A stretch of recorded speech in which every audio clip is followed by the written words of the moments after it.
In 1850, Keokuk looked like it was going to be one of the fastest growing communities in the Mississippi Valley.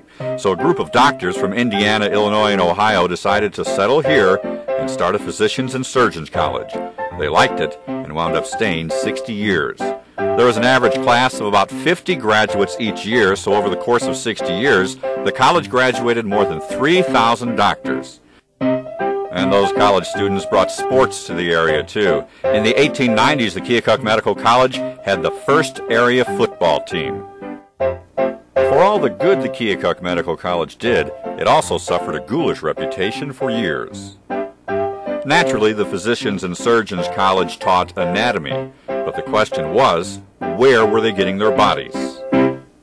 The means by which they came by the bodies that were used for anatomy lessons were vague at best.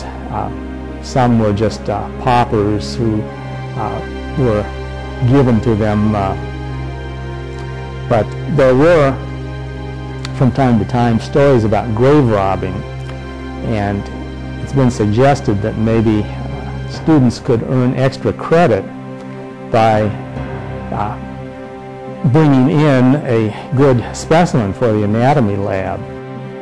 Stories began spreading not only in Keokuk but all across the country about the practice of grave robbing. Then in October 1878, their worst fears were realized. John Douglas died in October 1878. He was a farmhand and he was buried on the Andrus farm just outside of Warsaw. Later that night, two men came to his grave and dug him up.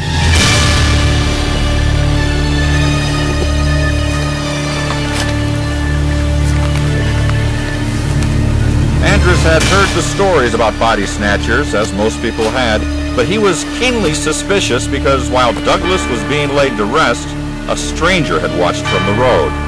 So Andrus went out to check the grave armed with a double-barrel shotgun.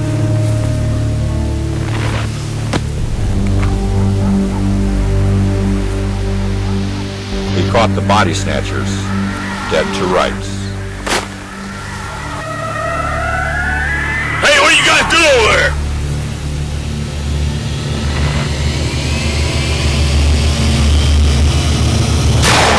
One shotgun blast hit John Brown in the back. The other man fired two pistol shots and got away. John Brown died robbing a dead man's grave.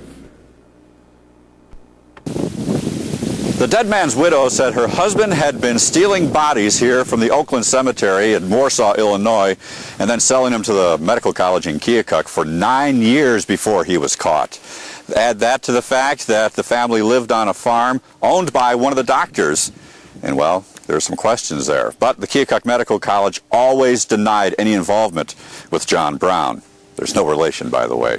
Then a month later, there was another incident that raised suspicion about the Keokuk Medical College. A doctor with ties to the college, Dr. Mackey, was caught red-handed. Someone shipped two illegally obtained dead bodies to Dr. Mackey and had them sent to the Keokuk Medical College. But before one of the bodies arrived, the oil drum it was packed in was opened and the body discovered. Dr. Mackey eventually admitted his guilt to a charge of body snatching. The college was not implicated. The medical college eventually shut down in 1908. After that, there were no more doctors educated in the Gate City, and perhaps not surprisingly, there was never another report of grave robbing either.